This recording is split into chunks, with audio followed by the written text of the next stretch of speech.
এক সন্তানের টাকা দিয়ে বাড়ি করে সব সন্তানকে ভাগ করে দেওয়া জায়েজ হবে কিনা? খুবই গুরুত্বপূর্ণ প্রশ্ন। বর্তমানে প্রবাসী ভাই যারা আছেন, যারা বাহিরে অক্লান্ত পরিশ্রম করেন, কষ্ট করে পরিশ্রম করে বাহিরে তারা পরিবার থেকে দূরে সরে গিয়ে, তারপরে বাবার থেকে দূরে সরে গিয়ে, মায়ের থেকে দূরে সরে গিয়ে, সকল ভালো মানুষগুলোকে, ভালোবাসার মানুষগুলোকে দূরে রেখে এক দেশ থেকে অন্য দেশে গিয়ে পরিশ্রম করছে, অক্লান্ত পরিশ্রম। ঈদের সময় ঈদ উদযাপন করতে পারে না, কতটা কষ্ট তাদের। এই প্রবাসী ভাইয়েরা টাকা দেয়, এই টাকা পয়সা দিয়ে বাবা সম্পত্তি করে এরপরে যদি তার সন্তানকে, সকল সন্তানকে সব ভাগ করে দেয়, এটা কিন্তু ইসলাম সাপোর্ট করবে না। ইসলাম এটাকে জায়েজ করে না। একজনের টাকা দিয়ে, হ্যাঁ বাবা মাকে সে দিবে ঠিক আছে, কিন্তু তার টাকা দিয়ে সবাইকে ভাগ করে দেওয়া, এটা ইসলাম সাপোর্ট করে না। বর্তমানে অনেক পিতামাতা এমন আছে। কিছুদিন আগে আমাকে একজন ফোন দিয়ে বলছে, হুজুর আমি প্রবাসে থাকা অবস্থায় 5 বছর 6 বছর প্রবাসে থেকেছি, সেখান থেকে প্রায় 64 লক্ষ টাকা পাঠিয়েছি। 64 লক্ষ টাকা। মায়ের যে সময় যেটা লেগেছে সেই সময় সেটা দিয়েছি, বাবার যে সময় যেটা লেগেছে সেই সময় সেটা দিয়েছি, ভাইকে দিয়েছি, বোনকে দিয়েছি, সবাইকে দিয়েছি। আমার টাকা দিয়ে বাড়ি করা হয়েছে, সবকিছু ঠিকঠাক মতো হয়েছে। যখন আমি আসছি, আসার পরে আমি সবাইকে যখন সবকিছু দিয়েছি, আসার পরে আমার মা বলে আমি নাকি তাকে কিছুই দেইনি, আমার বাবা বলে আমি নাকি তাদেরকে কিছুই দেই নাই। আমার টাকা পয়সা একটা টাকারও কোনো হিসাব দিতে পারছে না, এবং এখন আমি বাইরে থেকে চলে আসছি, এখন আমার চলার মতো আমার কাছে কোনো টাকা পয়সা নাই। এজন্য প্রবাসী ভাইরা যারা আছেন, অনেক কষ্ট করেন, অনেক পরিশ্রম করেন, আপনার নিজের জন্য কিছু করবেন।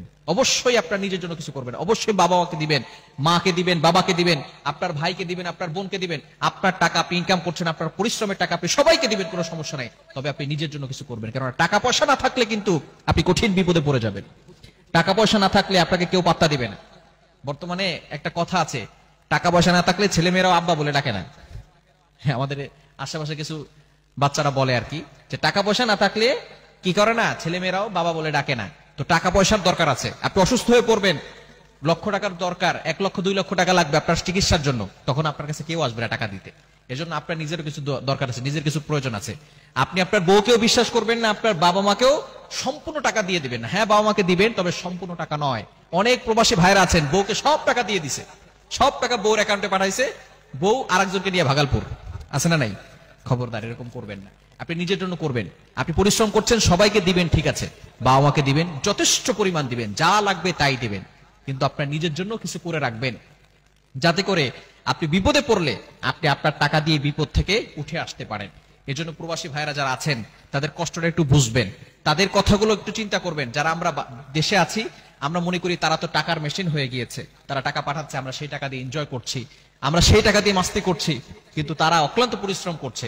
এজন্য কোনো সন্তান যদি বাইরের থেকে টাকা পাঠায়, নিজে ইনকাম করে, এবং সেই টাকা দিয়ে কোনো বাবা যদি সম্পত্তি করে, ওই সম্পত্তির ভাগ সকলকে দেওয়া, ইসলাম এটাকে সাপোর্ট করে না। এটা তার অধিকার, তার হক, তার অধিকার। হ্যাঁ, সেই ভাই যদি বলে আমি সবাইকে দিব, তাতে কোনো সমস্যা নাই। তবে বাবা জোর করে সবাইকে ভাগ করে দেওয়া, এটা কিন্তু ইসলাম সাপোর্ট করে না। আল্লাহ তাআলা আমাদের সকলকে এই বিষয়গুলো বুঝার তৌফিক দান করেন।